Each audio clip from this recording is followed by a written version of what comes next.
Hello, my name is Brian Allen, and welcome to International Security Training. This week's blog is going to be focusing on nightclub security, bouncing, event security, and jobs of that nature. I want to talk about three simple things that somebody can do, so either male or female, if you're working in those environments, things you can do to take care of yourself. And when you're taking care of yourself, you're going to be more likely to respond to situations intellectually and less likely to respond emotionally, which gets us in trouble a lot.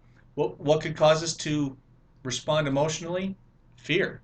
Okay, the less experience I have on the job, the less wisdom I have as a male or female. Uh, Fear management is going to be a tough one to deal with. Anger, anger can get to you. Now, fear and anger, when you're working in these environments, are two very real things that a person has to be trained and coached on, so that way they don't end up getting themselves hurt, hurting somebody else, or getting themselves fired. All right, you have to use brain power.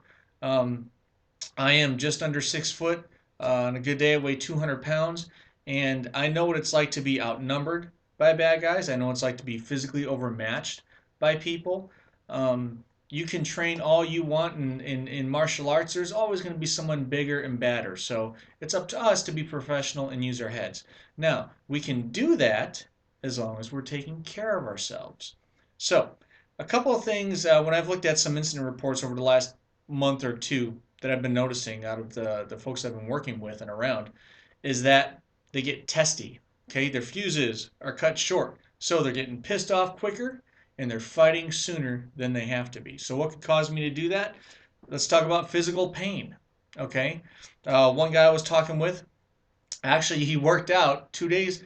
The incident happened on a Wednesday night. He'd worked out that Monday on legs, okay, and he worked out on a scale of 1 to 10. He worked out at a 10. His intensity level was a 10. For those of you who are lifting weights, you know what happens when you work out on legs at a level 10 intensity a day or two later. You can't walk. So he walks into the club, he's stumbling around, you know, he's working the door that day, which is worse because now he can't move around. At least if you're a floor walker, you can move around and kind of get that lactic acid moving around, right? But no, he's stuck at the door, he's in pain, he's getting pissed off at the people who are acting like people act at the clubs, okay? And he got into an incident because he got a little too pissed off, a little too quickly, and it escalated. Another person was talking about their irritability factor due to the fact that they hadn't been relieved for chow. So what this club was doing was their floor walkers were the ones responsible for relieving the people on the door so they could go split for 15 minutes, grab a bite to eat, something to drink, and then get back to the door. Well, the person wasn't relieved, and they were pissed off, and something happened there. The third thing that happened was somebody was just asleep at the wheel, man. They were working the floor and they got caught by an assault. They got assaulted by one of the patrons, and the reason why is because they hadn't been sleeping.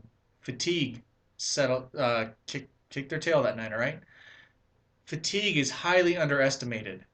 In our field, fatigue can do the same thing to you that physical pain can do to you. Fatigue can do the same thing to you that hunger pains can do to you.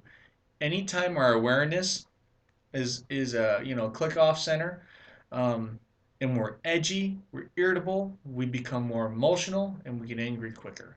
All right.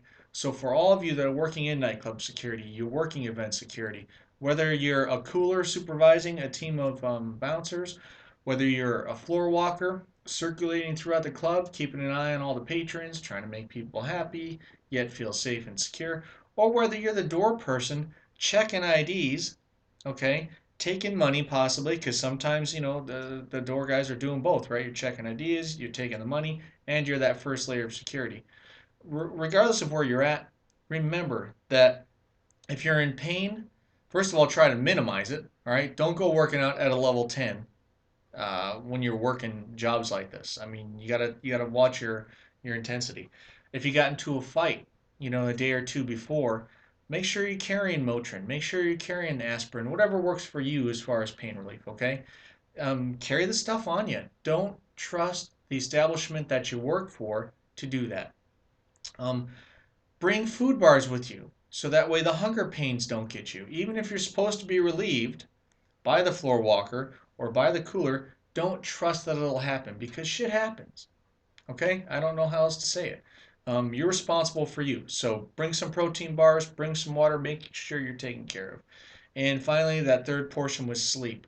Make sure you are getting sleep, all right? You can't be working in these dangerous environments sleep deprived. Just had a bouncer here in Arizona killed within the past week at one of our clubs in Scottsdale. A horrible scene. Um, really good guy, got stabbed numerous times, and you know he was doing everything right. So what else can I say? Take care of yourself, be safe, and until next time, my name is Brian Allen with International